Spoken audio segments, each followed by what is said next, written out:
आज की 10 बड़ी खबरें। चीन का लॉन्जेविटी राइस खेती में क्रांति। दोस्तों, चीन के वैज्ञानिकों ने चावल की खेती में एक ऐसा ब्रेक थ्रू किया है जो पूरी दुनिया की खेती का मॉडल बदल सकता है। उन्होंने लॉन्जेविटी राइस नाम की एक नई किस्म विकसित की है जो एक बार बोने पर कई बार फसल दे सकती है। अब तक ट्रेडिशनल राइस एक सीजन में उगता है और कटाई के बाद खत्म हो जाता है, लेकिन इस नए चावल में वाइल्ड राइस के एंशिएंट जीन्स को एक्टिवेट किया गया है, जिससे यह पौधा हार्वेस्ट के बाद फिर से ग्रो करता है। इसका मतलब क्या है? बार बार बुआई की जरूरत कम, लेबर कॉस्ट घटेगी, प्रोडक्टिविटी बढ़ेगी। एक्सपर्ट्स मानते हैं कि यह इनोवेशन राइस फार्मिंग को पेरेनियल फार्मिंग की तरफ ले जा सकता है, यानी सस्टेनेबल एग्रीकल्चर का नया दौर शुरू हो सकता है।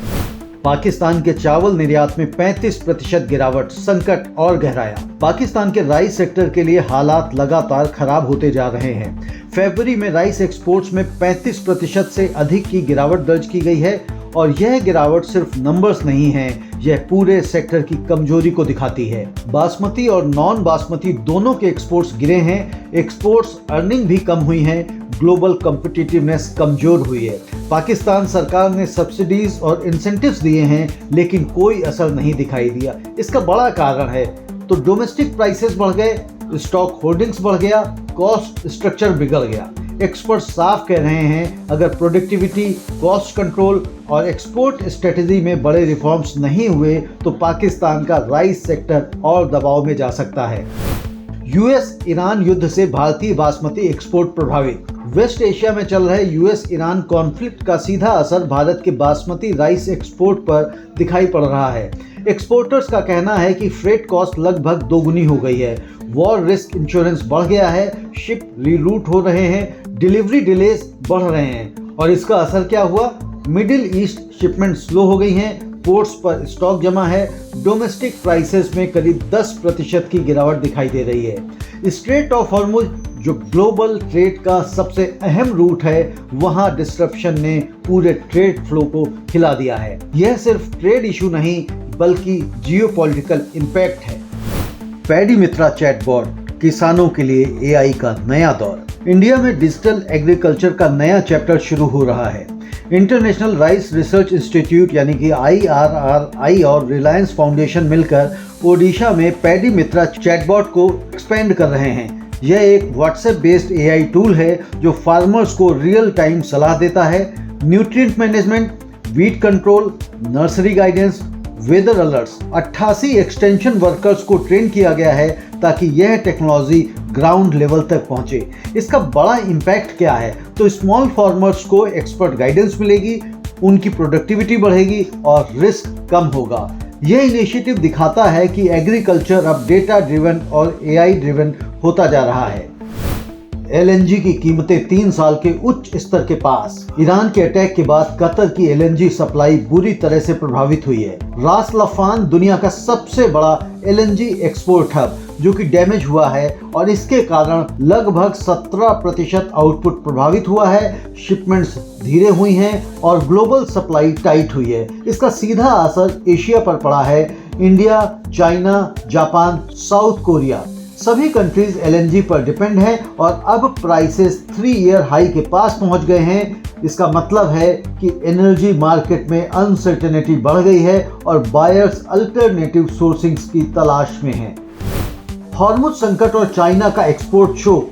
हॉर्मुज क्राइसिस का असर अब ग्लोबल सप्लाई चेन में गहराई तक पहुंच गया है। चाइना ने जेट फ्यूल, डीजल और फर्टिलाइजर एक्सपोर्ट्स पर रिस्ट्रिक्शंस लगा दिया है। क्यों?